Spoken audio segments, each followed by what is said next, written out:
Gitu ya Mas? Iya dong. Kalau ternyata tidak terbuka Kalau politiknya? Kalau saya nggak punya kemampuan artikulasi politik yang baik, yang mungkin ya nggak bisa seperti sekarang ini kan. Nah, sebagai ahli komunikasi politik, artikulasi politik Mas Dhani gimana, Bang Ecat?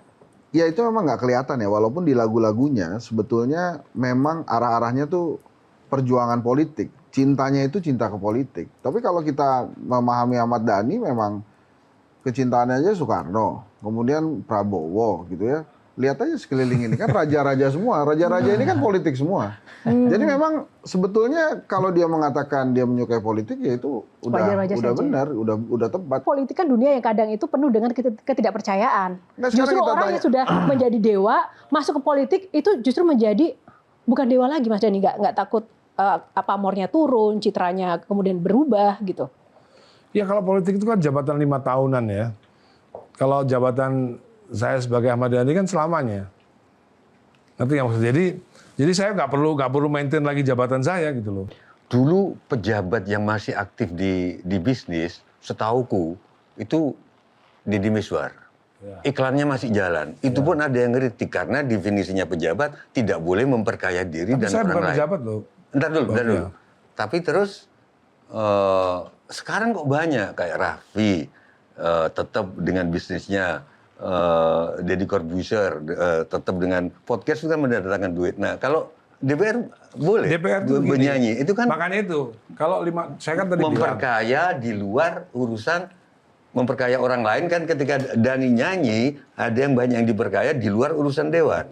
Ya nggak boleh nggak boleh itu kalau itu boleh. Jadi begini Mbak, jadi saya itu kan tadi bilang bahwa 2029 kalau ada sesuatu yang lebih besar, artinya kalau sesuatu yang lebih besar itu saya nggak jadi DPR.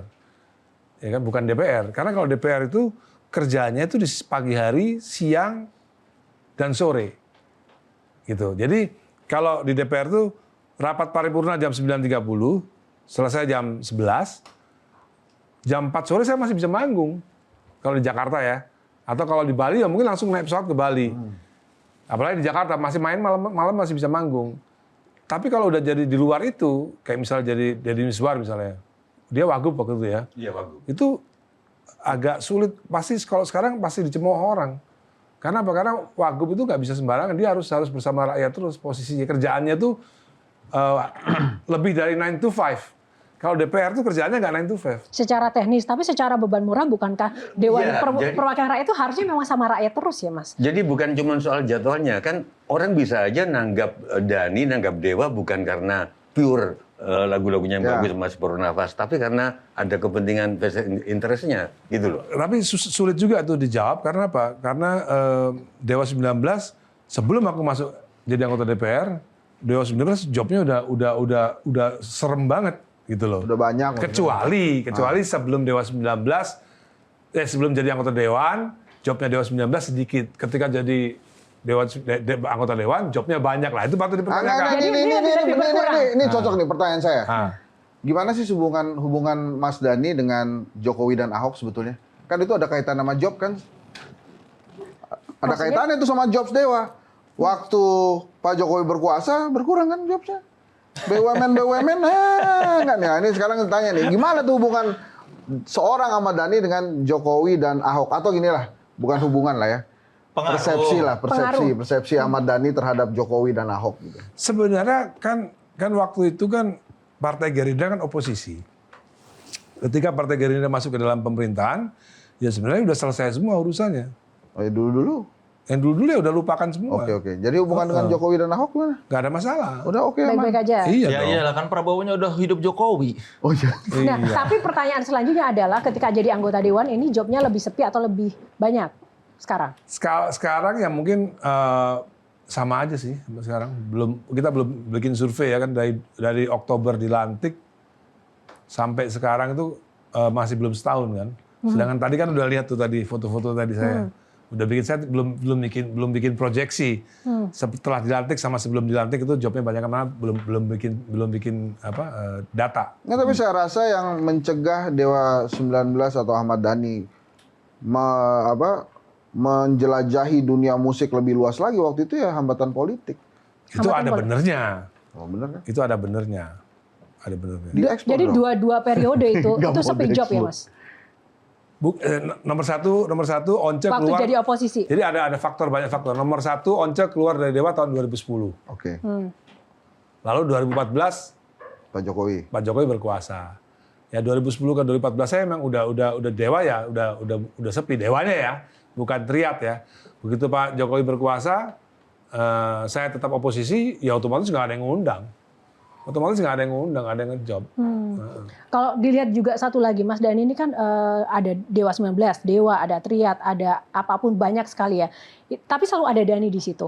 Nah, yang aku mau tanya, Mas Dhani ini sebenarnya seperti apa sih? Apakah memang benar-benar orang tuh nggak bisa mudah bekerja sama dengan Mas Dhani sehingga band itu harus putus nyambung, bubar gabung lagi? Kan ada tuh band yang memang udah solid aja dari lahir sampai sekarang Misalnya. jalan. Tapi kalau Dewa kan Misalnya. Gigi. itu. Aku bantu jawab, sorry, sebagai seniormu. Orang itu seniman makin bagus, egonya makin tinggi. Oh, Gak gitu ya, Mbak, ada ya? orang yang seniman egonya, ya pasti akhirnya bentrok, itu sudah wajar. Karena egonya tinggi banget. Makanya aku tanya tadi, sebutkan yang dari awal terus barengan sama. Gigi. Gigi enggak lah. Kan ada bergantian juga. Oh iya. Tapi yang maksudnya pasti ada konflik di situ ya. Tapi yang Iya. benar-benar penuh dinamika itu dari Mas Dhani. Artinya ini sebenarnya lebih ke positif sih Mas. Artinya selalu ada Iya, Dhani iya. di situ. Itu kenapa sih? Apakah tidak ada yang mengimbangi kamu atau seperti apa? Bisa. Nggak ada, banyak kesukaan aja aku. Aku banyak kesukaan aja. Di Dewa kurang ini, aku bikin Triat, ya kan. Di Triat dan Dewa nggak suka R&B, aku bikin musik R&B untuk Reza Artamevia misalnya, atau untuk Mahadewi, Dewi gitu. Aku suka pop yang ngepop banget, ya aku bikin The Virgin dan lain-lain. Jadi kesukaanku banyak aja gitu. Jadi idealisme loyalitas terhadap sebuah grup, tim itu Ya, seperti apa posisinya kan Mas? semua itu berdinamika kan. Ketika Once merasa egonya tinggi, dia mau keluar dari Dewa, ya kan? Aku mau bilang apa? Kan yang minta keluar kan Once. Gitu. Jadi ya kita ya udah Once keluar ya akhirnya adanya Triat. Kalau dalam grup yang paling sering bikin konflik, susah diajak bicara siapa? Sebenarnya Dewa tuh nggak pernah ada konflik yang beneran. Sama Once juga nggak pernah berkonflik. Cuman tiba-tiba dia Once minta keluar aja. Karena kalau melihat karakter Mas Dhani ya, kalau di permukaan gitu Mas, apapun masalahnya kayak Dhani penyebabnya, ya nggak sih? Kesannya begitu, kesannya. Gini, gue mau mendalami tadi seni dan politik ya. Tadi, mohon maaf nih, Mbah Tejon ini mungkin tolong ditambahkan. Gara-gara pengalaman Mas Dhani misalnya seni dan politik, sekarang itu banyak banget seniman yang nggak mau ikut-ikutan masuk ke politik secara terang-terangan. Misalnya ada temennya Soleh nih, Siapa? maju ke Pilgub. Temen artisnya kan banyak. Cuma pada saat dia maju ke Pilgub, gue nggak deh bro, gue nggak ikut-ikutan. Sorry ya, lo sendiri aja gitu, silakan. Kenapa? Karena takut. Mereka menjadikan seni ini ladang uang untuk mendapatkan atau mencari nafkah. Jadi pada saat ada orang masuk ke politik dan beresiko, mereka menarik diri. Itu bedanya seniman-seniman lain dengan jaket yang sudah dimiliki oleh Ahmad Dhani. Dia santai aja. Bagaimana sih sebetulnya? Kenapa kemudian seni itu tidak klop dengan politik? Ternyata yang ditakuti oleh politisi itu bukan politikus, tapi penyair. Kenapa Wiji Tukul yang hilang? Karena syairnya. Kenapa yang dibenci Rendra? Karena syairnya. Dan jangan-jangan, kenapa Ahmad Dhani yang mesti dihalangi? Karena syairnya. Gimana? Mas Dhani merasa seperti itu nggak? Ya sebenarnya ketika saya di target untuk masuk penjara sebelum Pilpres 2019, ya dalam hati kecil saya sebenarnya saya sedih ya. Cuman dalam hati kecil ada kebanggaan. Penting juga ternyata saya untuk ditarget, gitu kan. Gitu kan. Ada nggak sih dalam hidup Mas Dhani yang membuat Mas Dhani itu takut? Kalau soal kebenaran, itu saya nggak pernah takut apa-apa kalau soal kebenaran. Ya. Kalau di luar kebenaran, Dan itu kan udah terbukti lah kalau soal itu. Itu di penjara bikin jadi lebih hati-hati nggak dalam bermedia sosial atau berucap di publik? Ya itu sekarang Instagram saya dipegang nyonya sekarang. Jadi saya nggak bisa sembarangan Instagram. Artinya dulu kalau yang belum tahu Mas Dhani tersandung kasus itu karena lebih kepada ada ujaran-ujaran kebencian, bukan karena ada kasus-kasus di luar itu. Itu ya, kan politik gitu. sebenarnya kan. Menganggap itu politik ya? Politik banget. Itu politik Ada yang ingin banget. menjegal seorang Ahmad Dhani? Itu udah pasti. Kan ketika saya ditangkap, bukan ditangkap, ketika saya di BAP, yang BAP saya minta maaf. Maaf ya, ini mah saya perintah pimpinan gitu. Kalau sekarang Ketika P21 masuk ke kejaksaan, jaksanya minta maaf sama saya. Maaf ya Mas, ini laksanakan perintah aja gitu. Jelajahi cara baru mendapatkan informasi. Download Metro TV Extend sekarang.